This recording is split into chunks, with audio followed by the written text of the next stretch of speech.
चलिए, अगले दर्शक हमारे साथ जुड़ चुके हैं और यूट्यूब के जरिए इन्होंने अपना प्रश्न भेजा है। अभी थोड़ी देर पहले ही इन्होंने अपना प्रश्न भेजा है और हम चाहेंगे कि मृगांक जी ने ये सवाल हमें भेजा है। मृगांक शेखर जी ने ये सवाल भेजा है और मृगांक शेखर जी ने सवाल ये पूछा ये है कि इक्विटी और डेट में अपने निवेश को कैसे बांटें।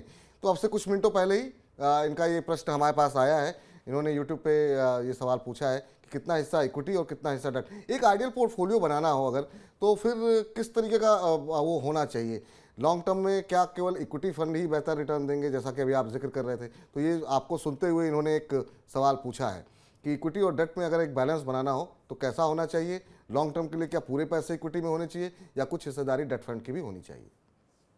कोई भी लॉन्ग टर्म अप्रोच है और बहुत सारी रिसर्च ने भी ये प्रूव किया है कि अगर कोई आप लॉन्ग टर्म इन्वेस्टमेंट करते हैं तो एसेट एलोकेशन सबसे बेहतरीन अप्रोच रहता है। यानी कि आप कोई भी निवेश किसी एक बास्केट में पूरी तरह से नहीं डालते, आप डिवाइड करते हैं।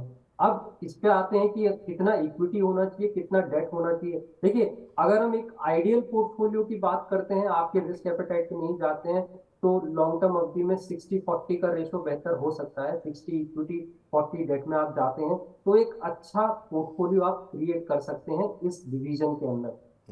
बाकी आपके रिस्क एपेटाइट के ऊपर डिपेंड करता है। कम है तो आप 50-50 कीजिए, बैलेंस रखिए, या 40 इक्विटी कीजिए और 60 डेट कीजिए। अगर आप ज्यादा क्षमता रखते हैं, यंग है, आप सोचते हैं कि मैं ज्यादा रिस्क ले सकता हूं, तो आप 70-30 पे भी जा सकते हैं, 75-25 पे भी जा सकते हैं। लेकिन हम क्योंकि आइडियल पोर्टफोलियो की बात कर रहे हैं, क्या होना चाहिए लंबी अवधि में, मेरी राय में 60-40 के अगर आप नजदीक हैं, या 50-50, 50 इक्विटी 50 डेट, तो वो एक अच्छा बैलेंस पोर्टफोलियो हो सकता है लंबी अवधि के लिए। लंबी अवधि के लिए तो पहला तो आपके लिए सलाह ये रहेगी कि मृगांक जी, कि एक तो सबकी रिस्क लेने की क्षमता अलग अलग होती है। आपका हॉरिजन क्या है, उद्देश्य क्या है, इसको लेकर के आपको अपना पोर्टफोलियो बिल्ड करना है।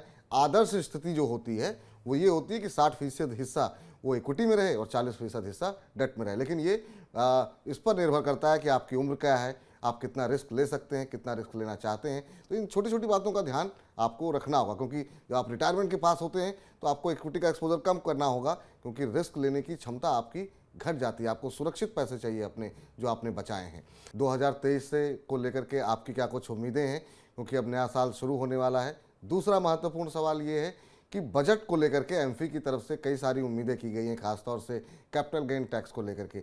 अब बजट आने वाला है, बजट से क्या उम्मीद करें? म्यूचुअल फंड इंडस्ट्री को कुछ मिल सकता है?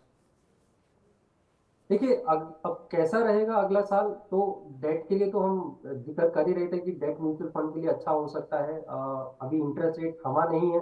अब आरबीआई इंटरेस्ट रेट इंक्रीज करता है, बहुत कुछ डिपेंड करेगा इन्फ्लेशन कितना कंट्रोल होता है। अगला साल वॉलेटाइल हो सकता है, जिस हिसाब से हम ग्लोबल सिनेरियो देख रहे हैं, तो वॉलेटिलिटी हो सकती है। उसके लिए जो है निवेशकों को तैयार रहना चाहिए। जहां तक बजट की बात आती है, तो बहुत सारी उम्मीदें जगी हैं, एमपी ने बहुत सारी रिकमेंडेशन भेजी है। अब इसमें कितनी एक्सेप्ट होती है वो तो फिर वक्त ही बताएगा। लेकिन मेरी राय में कैपिटल गेन्स को लेके जो एमपी ने भेजा है, अब जी। कैपिटल गेन्स, क्योंकि बहुत ज्यादा टाइम नहीं हुआ है जब 10% का कैपिटल गेन टैक्स लगाया गया था। अब इतनी जल्दी इसमें अगर फेरबदल किया जाए, मुझे शायद मुश्किल लगता है कि शायद सरकार इसमें इतनी जल्दी फेरबदल करेगी। इसको अभी कंटिन्यू रखना चाहेगी और इसमें कोई बड़ा एग्जेम्पशन शायद अभी जो है इंक्लूड ना करे। तो मुझे थोड़ा सा मुश्किल लगता है कि कोई इससे ज्यादा का एग्जेम्पशन आएगा as far as capital gain taxation को लेकर। लेकिन जैसा मैंने कहा कि बजट से उम्मीदें बहुत होती हैं, तो जी। डिपेंड बताएगा कि बजट में क्या आता है।